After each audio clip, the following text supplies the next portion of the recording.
Os preços do trigo fecharam em forte queda na Bolsa de Chicago nesta quarta-feira. O contrato para dezembro recuou 6,26% e fechou a $8,46 por bushel.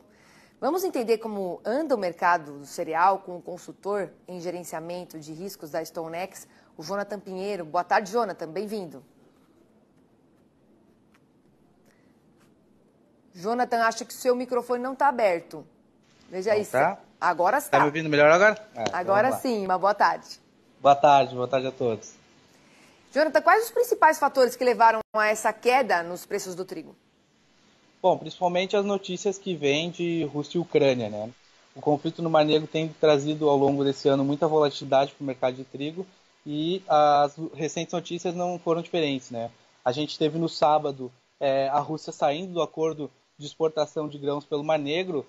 Basicamente foi o acordo que possibilitou a Ucrânia exportar, reabrir alguns dos seus portos e poder exportar parte da sua produção por via marítima. Tinha algumas exportações ocorrendo principalmente por via férrea, levando esse trigo para portos de países vizinhos, mas não dos portos ucranianos. E também foi algo que possibilitou um pouco mais o alívio das sanções para a Rússia, né?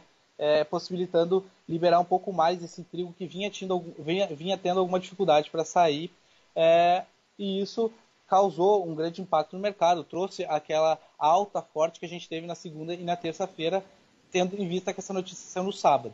E agora ontem a gente teve então a retomada, o retorno da Rússia ao acordo. Houve conversas entre ONU e Turquia.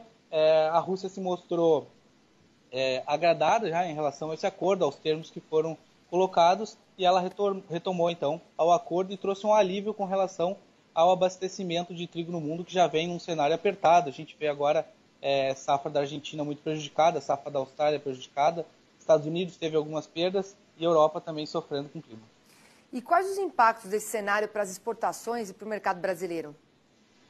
Bom, o mercado brasileiro, a gente tem, principalmente olhando para as exportações, um cenário onde, se a Rússia não tivesse voltado para esse acordo, a gente tivesse uma alta, de forma geral, dos preços internacionais, olhando por um aperto ainda maior de oferta, talvez o nosso trigo ficasse mais competitivo. Hoje, apesar de uma safra grande, a gente tem ainda uma colheita aí pela frente. Rio Grande do Sul na casa dos 10% de colheita ainda, Paraná um pouco mais avançado, mas com uma safra já um pouco prejudicada pelo clima também. Então, de maneira geral, nossos preços ainda não estão tão competitivos no cenário internacional. Caso os preços tivessem subido mais, a gente estaria mais competitivo. Agora, nesse momento, o mercado deve se reajustar novamente, deve voltar aos patamares antes desse anúncio da Rússia no final de semana, gradualmente, né? E o mercado brasileiro ainda precisa dessa entrada de safra mais forte, precisa talvez de alguns reajustes para a gente voltar a ser um pouco mais competitivo no mercado internacional no lado da exportação. E claro, a gente tem uma valorização cambial muito forte hoje. A gente está falando de um trigo aí por volta de $1 por volta de 5,16. Isso de maneira geral também atrapalha um pouco as exportações. Do outro lado, facilita as importações. Um preço internacional mais baixo nos possibilita comprar um trigo um pouco mais barato, já que mesmo com a gente tendo uma safra grande que está prevista, muitos órgãos e até nós aqui da StoneX trabalhando acima das 10 milhões de toneladas, ainda a gente tem uma dificuldade de levar o nosso trigo aqui do sul para o nordeste e para o sudeste do país. E o Departamento de Economia Rural do Paraná reduziu, né, a projeção de produção de trigo na safra 21-22. Isso pode comprometer a produção total do país? O que você acha, Jonathan?